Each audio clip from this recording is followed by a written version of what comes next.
cordas vocais. E isso tinha truques, o homem ensinou-me isso, eu registrei, fiz desenhos, tinha essa capacidade, portanto, felizmente vai passar. O Sr. Joaquim era este, e que já está, a fotografia já está para enfim. Este homem ainda foi a casa, veio tocar connosco, faleceu pouco tempo depois, este era sobrinho deles, isto foi nos anos 80, portanto, ainda consegui apanhar este resto de uma coisa muito ancestral. Este homem era gaiteiro na família em 7ª geração. Já era a 7ª geração. Ele tinha uma gaita que tinha sido do pai, tinha sido do avô, tinha sido do bisavô e teria mais de 200 anos nessa altura. Para mim era uma coisa espantosa, entretanto. Instrumentos com muito mais de 200 anos já me passaram pela mão, mas era uma coisa espantosa, porque não era numa vitrine do museu que ela estava ali a tocar, não é? Fazia as festas todos os anos, etc.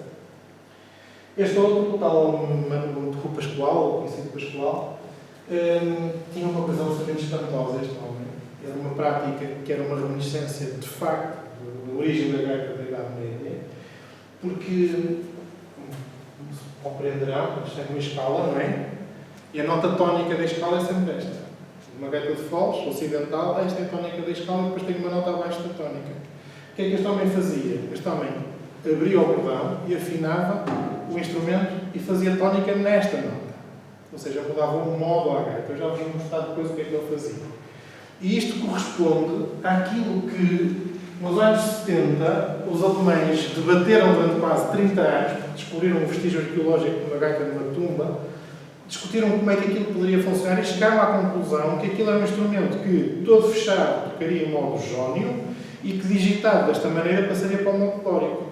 Por isso é que vamos falar também no modo dórico. Ora, e que aquilo era uma coisa, que era uma prática que tinha deixado de existir, não sabiam os alemães que este homem em Portugal tinha essa prática viva. Ele fazia isso. Portanto, eles chegaram à conclusão, pela via do raciocínio, que as coisas deviam ser assim, e se tivessem conhecido este homem, sabiam que as coisas eram assim, porque era uma prática viva. Bom, em termos de método, eu sou arquiteto e atenho aos ensinamentos daquele que ainda foi meu professor, o mestre Stagno. Portanto, eu não construo instrumentos iguais aos que eram, eu faço-os evoluir, eu meto-lhes inovação, eu faço coisas que nunca ninguém fez nas gaitas, porque sigo o lema de continuar inovando. Para continuar, tenho que conhecer o que existia. Tendo eu conhecimento suficiente da prática do instrumento e sabendo onde é que eu posso melhorar, não há razão nenhuma para que não inove. Então, vou dar um exemplo. Este instrumento é uma gaita de foles de Bravães, Ponta Barca, que faz parte da coleção de Ernesto Veiga de Oliveira e que está musealizada no Museu Nacional de Etnologia. Está musealizada, mas infelizmente está nas reservas. Porque toda a coleção de Ernesto Veiga de Oliveira, por si só dava para fazer um museu, está toda na cave do Museu Nacional de Etnologia e não é acessível. É assim uma coltada privada de alguém. Depois de ter medido, eu faço uma réplica do instrumento, portanto faço um instrumento semelhante, não apenas com o objetivo de o fazer à mão antiga, não, mas para o conhecer. Quando fazemos uma coisa igual ao que era, nós tomamos o conhecimento pleno do que é essa coisa e depois, a partir do conhecimento que nos advém de outras fontes, nomeadamente um filme sonoro que existe em 1937, se não falhar a memória, onde aparecem os gaiteiros de Lhargos Valdevez a tocar, e se ouve na gravação e se vê uma gaita com um duplo bodão ao ombro, aqui estamos a falar novamente de polifonia, e se ouve esse duplo bodão numa harmonia de quinta, ok? Eu construo uma gaita com a estrutura da gaita de Bravães, mas com o duplo bordão ao longo, a gaita que eu tenho ali. Introduzo-lhe uma série de inovações. Como é que eu tenho dois bordões a tocar em paralelo, só que eu posso ter só um. Portanto, tenho que construir uma válvula e não quero que ela se veja, ela fica oculta, para que eu possa controlar o fluxo de ar aos meus bordões para ou tocarem os dois, ou não tocar nenhum, ou tocar só um de cada vez.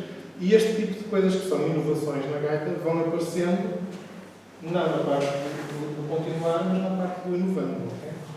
Isto é o método que eu sigo.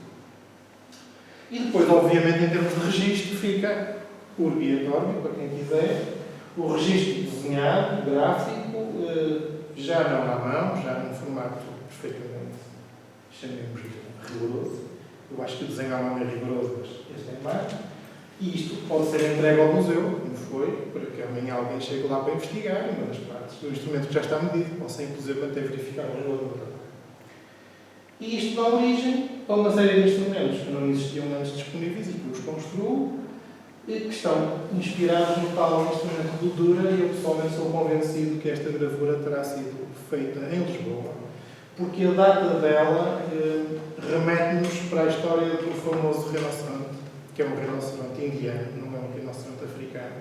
E como rinoceronte indiano que é, não vou agora amassar com essa história, está desenhado pelo Dürer com tanto rigor nas patas, nos encostos das couraças, que aquela história clássica que diz que ele desenhou aquilo por descrição é impossível. Só quem faz desenho é que sabe. E que se eu lhe descrevesse um rinoceronte era capaz de desenhar, obviamente que não. Portanto, aquilo teve que ser visto. E, portanto, isso é uma história que nos pode conduzir a outras. Bom, está-se a passar o mesmo em relação a estes instrumentos da beira baixa, que eu estou envolvido neste trabalho neste momento, através dos instrumentos que me chegaram no Museu do Canamacor. A primeira parte também é o registro dimensional, a seguir também é a realização de réplicas, e agora daqui para a frente o estudo das escalas que imitem, etc. Exatamente o mesmo método de trabalho. E agora vamos falar um bocadinho do modo dórico.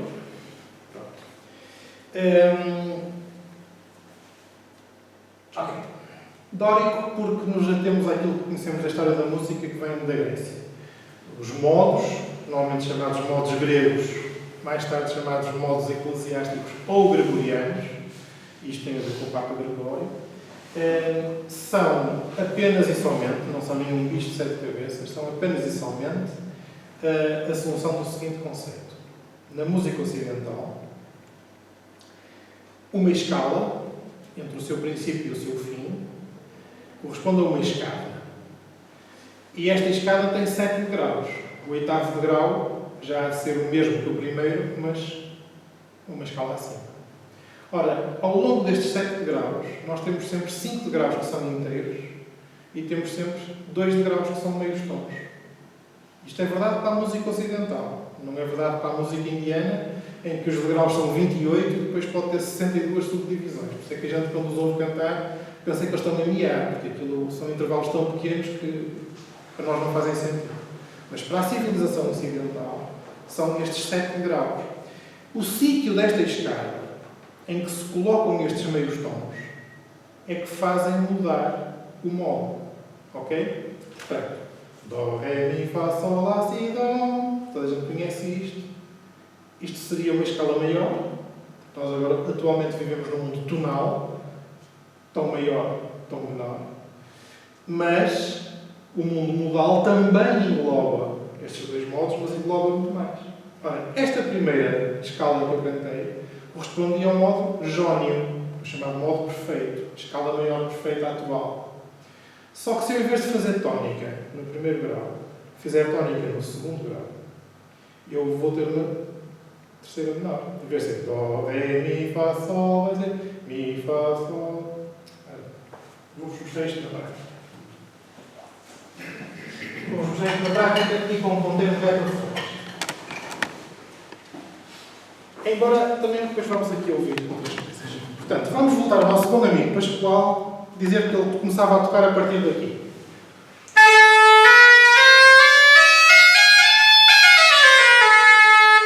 Isto é familiar para toda a gente. Agora, vamos mudar de modo. Isto era o modo jónico. Se eu, em vez de começar a tocar a partir daqui, começar a tocar a partir daqui, o que é que eu vou ter?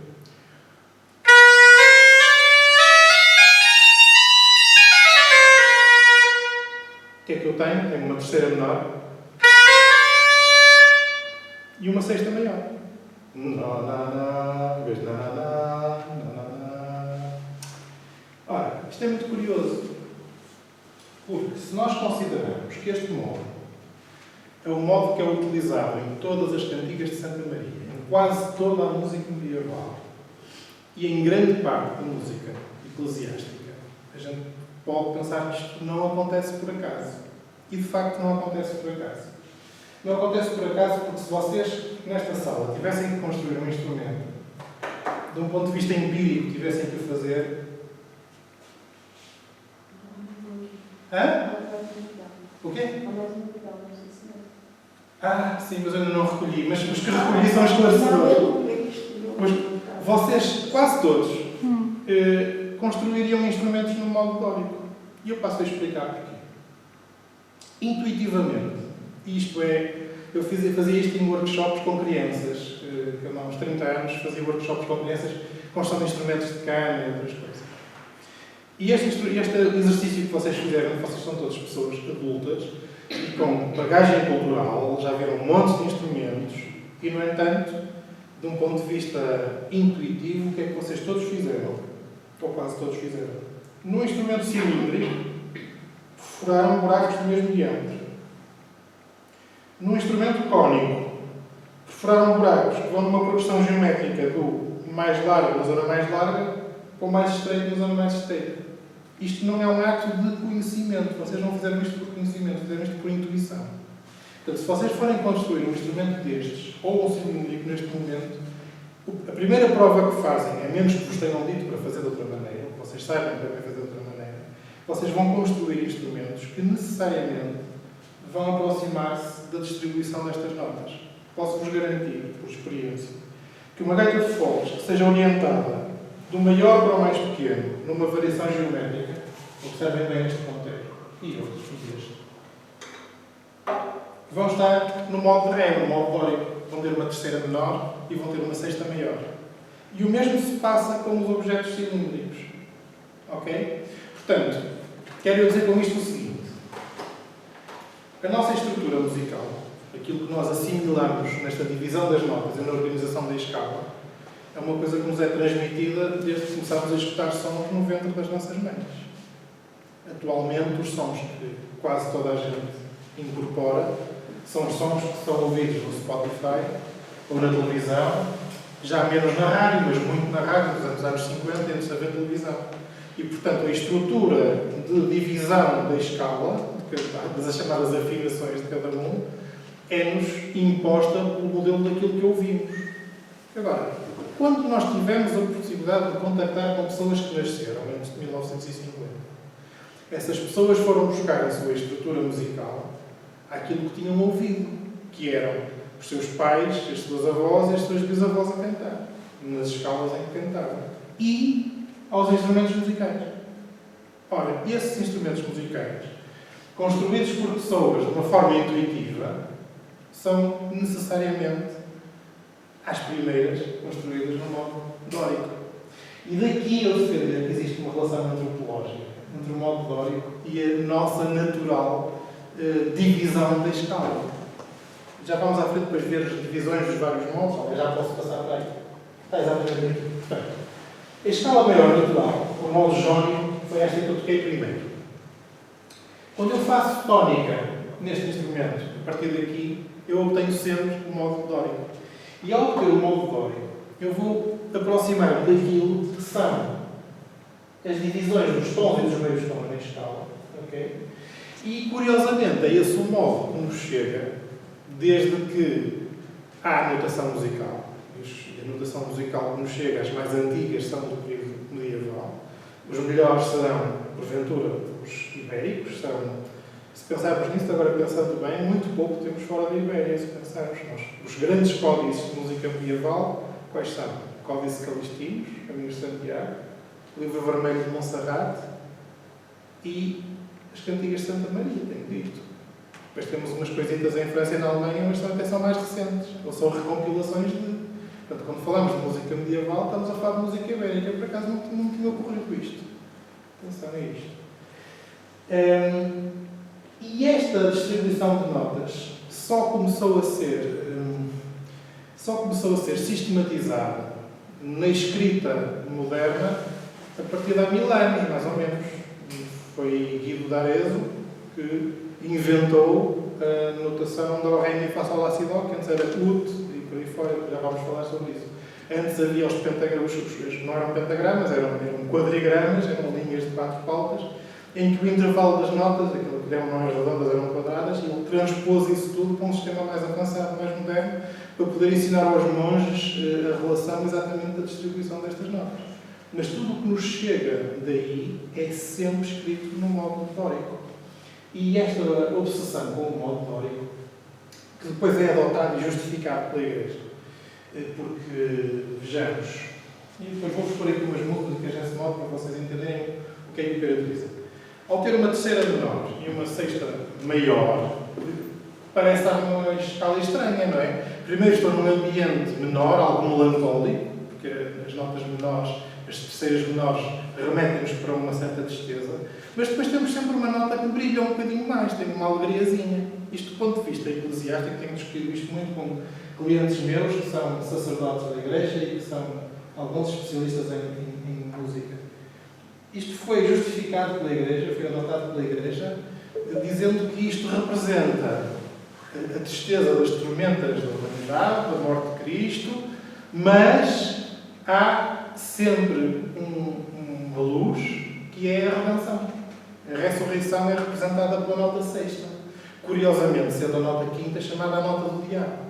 Isto tem a ver com o Pitágoras também, porque quando nós construímos um instrumento e não dividimos devidamente a chamada coma pitagórica, que é aquela diferença de 12avos da divisão da corda, tocar uma nota e tocar a sua oitava, há aqui uma diferença de 12avos, que foi o Pitágoras que descobriu.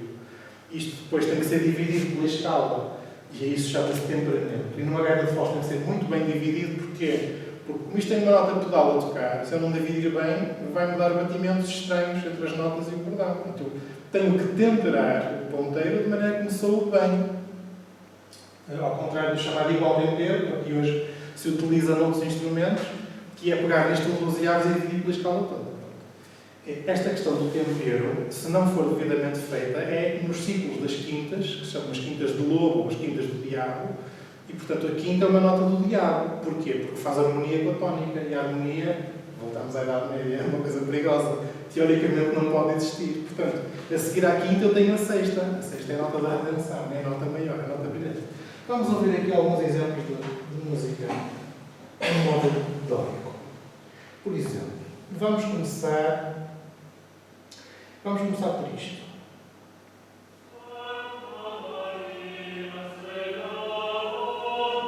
Cantigas de Santa Maria.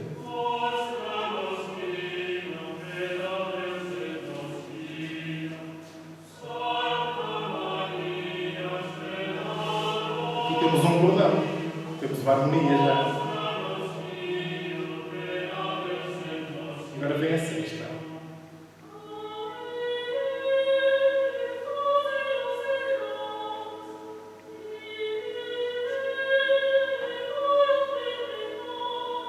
Agora vejam bem.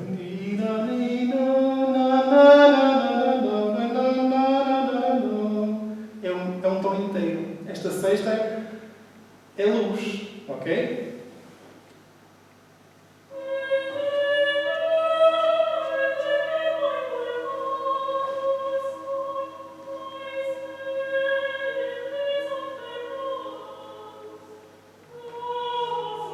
Voltamos à parte baixa da escala, a terceira menor.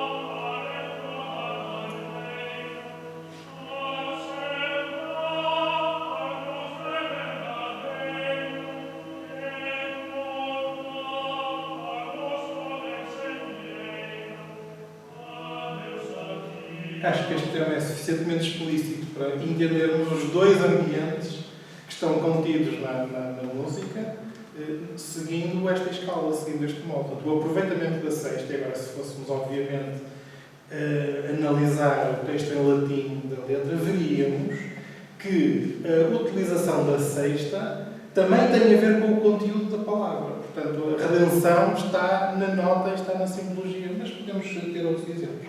Por exemplo, esta música não tem letra, também é uma cantiga de Santa Maria, é a cantiga 166. Neste caso, não tem, quer dizer, ela tem letra, eu é que não a trago aqui. Ora, como é que eu volto para trás nisto? Está aqui.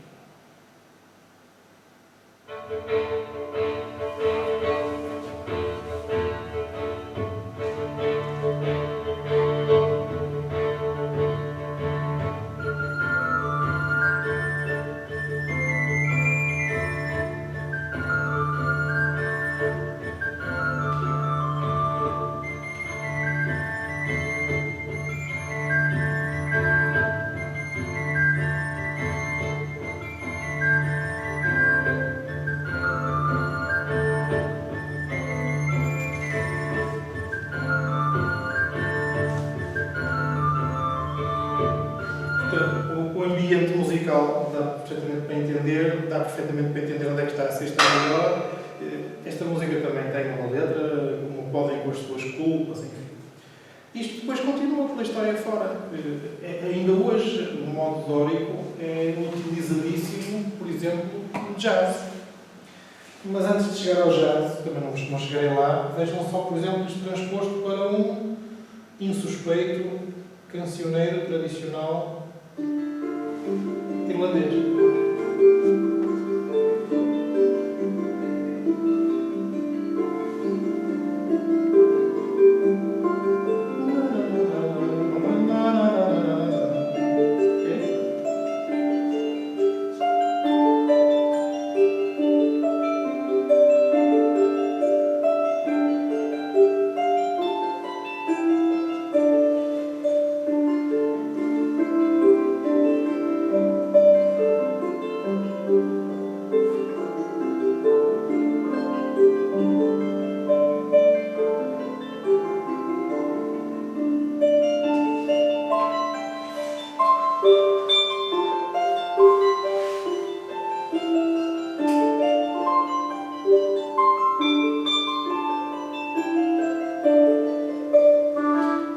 É perfeitamente explícito quando a música chega àquele ponto.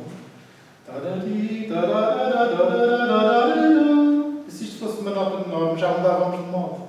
Ou seja, corresponde aqui, eu, em vez de tocar aqui,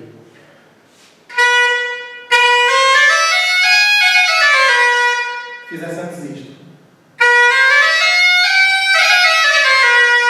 E fizesse a escala menor perfeita. Ao fazer a escala menor perfeita, acabava-se o meu caminho da redenção. Eu estava sempre no ambiente menor, sempre no ambiente melancólico. Ora, nós, hoje em dia, no nosso mundo ocidental moderno, vivemos neste conceito tonal. Ou é maior, ou é menor. Mas esta ideia do modo dórico, manter uma sexta maior no meio de uma escala menor, porque ela tecnicamente é uma escala menor, aliás, o ambiente que se ouve nestas músicas são ambientes menores, mas há sempre ali uma luz que brilha e que traz outro significado, e isto já vem desde a Grécia Antiga. Isto vem desde a Grécia Antiga. E vem desde a Grécia Antiga porquê? Porque os instrumentos que utilizavam então eram o aulos, que é uma dupla, não é uma flauta, porque tecnicamente ela é tocada com palheta, portanto é um tubo acústico, uma gaita, para todos os efeitos, só que uma gaita cilíndrica que segue o esquema que vocês aqui desenharam. E, portanto, consoante as várias regiões da Grécia, os vários modos, desde logo o jónico, o dórico, o frígio, o lídio, o mixolídio e o eólio. O eólio, que é o modo de sol atualmente, é a escala menor perfeita. E o jónio é a escala maior perfeita. No meio destes dois, há toda uma variedade de distribuições destes meios tons em escala que nos remetem para ambientes diferentes. Por exemplo, ainda agora, no trabalho com estas gaitas da beira baixa, o modo identificado para estas gaitas da beira baixa é um modo frígio, que é similar a muitos modos de muitos instrumentos do norte de África e a muitos modos que são ainda e que foram gravados pelo Giacometti, pelo Ernesto Veiga de Oliveira, etc. Às velhinhas que cantavam. Se vocês forem ouvir essas gravações dos anos 60, vão encontrar pessoas que cantam em escalas estranhíssimas, eu ponho estranhíssimas entre mas são estranhíssimas para nós. E se forem ver qual o modo em que estão a cantar, vão cantar em mixolídio ou em frígio. Para nós é estranho, para eles era completamente normal, porque a matriz musical que tinham então, anterior aos anos 50, à rádio, à televisão, era o que lhes vinha da raiz dos tempos, eventualmente com todos os instrumentos. Este é o exercício que fizemos, portanto acho que já não é preciso ir muito longe, se vocês virem os vários que foram feitos com buracos maiores ou com buracos menores, vai tudo mais ou menos no tempo mesmo, ok? Do ponto de vista não informado. Agora, se alguém aqui fosse construtor de instrumentos, então o que é que ia fazer? Ia fazer uma coisa que é contra a natura, mas que vem do conhecimento. Um buraco pequenino, um buraco gigante, um buraco menos gigante, um buraco mais pequenino e assim sucessivamente. Ou seja, eu, para transformar um instrumento que construo e que com naturalidade for do maior para o mais pequeno e que me dá um modo dórico, para o mudar para um modo jónio, eu tenho que fazer uma coisa tão brutal como seja este buraco ser muito maior que aquele. Este buraco não é, é um bocadinho mais pequeno que aquele. E, portanto, ao fazer isto, eu transformei um ato de intuição num ato de conhecimento. Isto é uma gaita galega contemporânea, em dó. Okay? Nenhum de vocês desenhou isto. Nenhum de vocês desenhou um buraquinho pequenino, depois um buraco grande, mas não fizeram isso. E outras coisas piores ainda, que são racionais, quer dizer que não se possam fazer.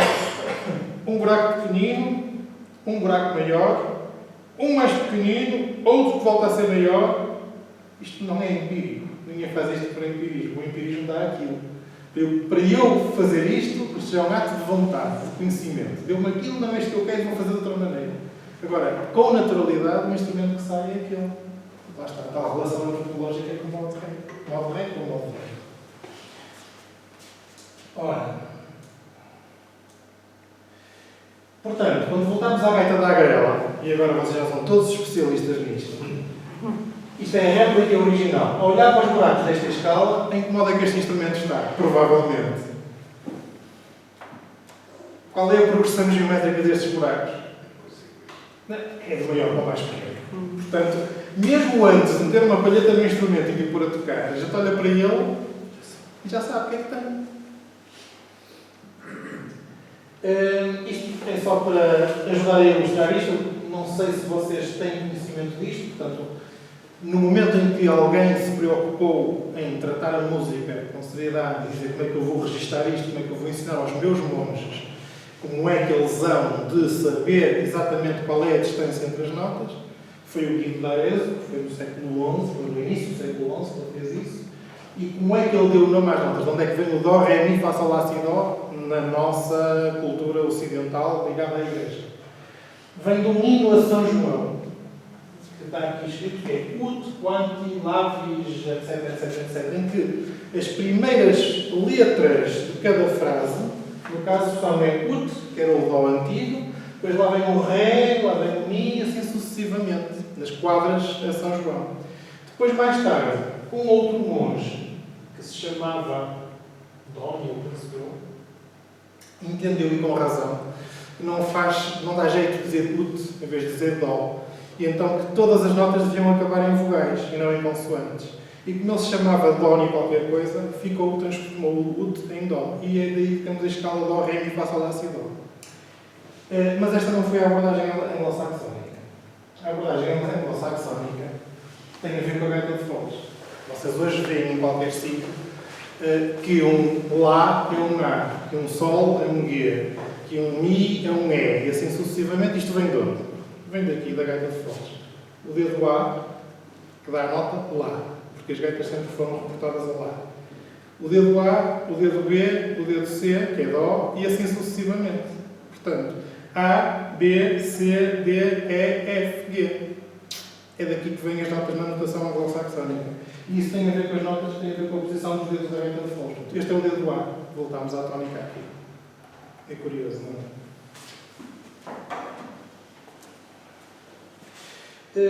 E já agora, só por mera curiosidade, a gente diz que é um Lá, mas isto significa o quê? Que som é este? O som tem a ver com a frequência em que essa nota é emitida, e as frequências não são iguais ao longo da história. Nós hoje, desde 1930... Ups! Fiquei sem computador. Dá a bateria. Nós temos, desde 1936, penso eu, o Lá afinado a 440. O diapasão afinado a 440. Mas o diapasão, ao longo da história, muitas vezes começou em 385, que se tenha conhecimento, que se possa avaliar, e foi subindo. Aliás, há uma tentativa do Beethoven, para o afinar a 500 e qualquer coisa, que não lhe foi concedido, porque ele já era meio surdo, porque era, por exemplo, a própria nona sinfonia dele, se fosse executada nessa frequência, não haveria nenhuma voz humana que conseguisse executar aquilo, não era cantável.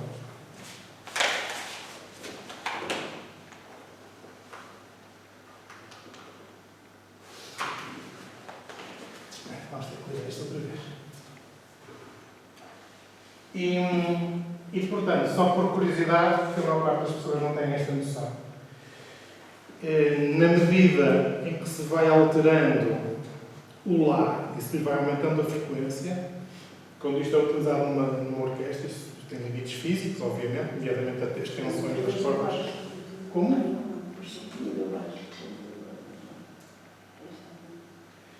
Quando se vai subindo a nota base, quando se vai subindo a frequência do Lá, tudo parece mais brilhante, tudo fica um bocadinho mais agudo e tudo fica mais brilhante. Nós hoje temos o Lá 440 afinado desde 1936, exatamente. E essa afinação do Lá é diferente com um senhor chamado Heinrich Himmler. É uma afinação nazi.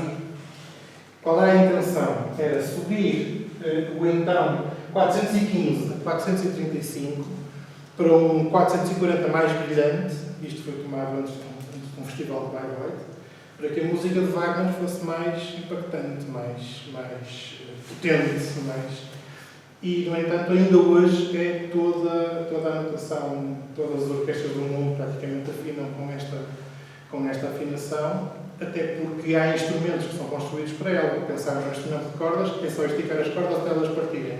Mas se pensarmos, por exemplo, no oboé, eu não posso mudar a frequência, tenho que mudar o oboé, porque todo o instrumento é construído para aquilo. Portanto, é muito difícil neste momento. Mas há uma tentativa de subir isto aí também. Penso que isto acabou. Não.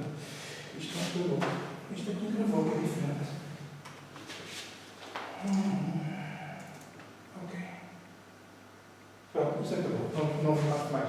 Portanto, esta noção da relatividade das notas, quando estamos a falar de música medieval, por exemplo, e estamos a falar das notas do Guido d'Arezzo, por exemplo, não é líquido que um ut, ou seja, um dó, para o Guido d'Arezzo, fosse o mesmo que é para nós.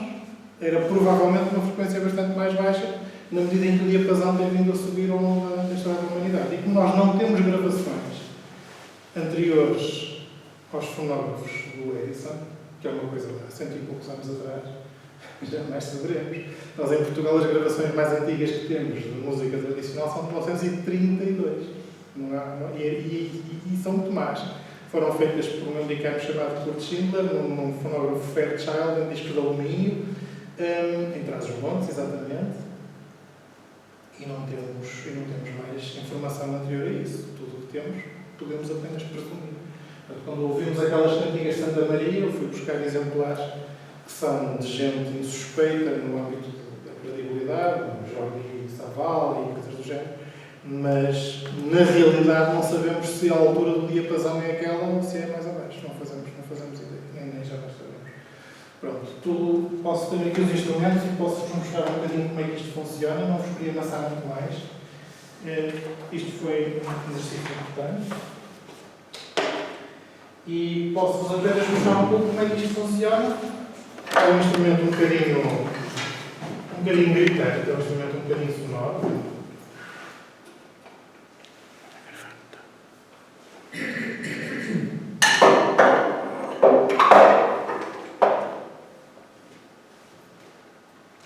Olha, então vamos lá começar.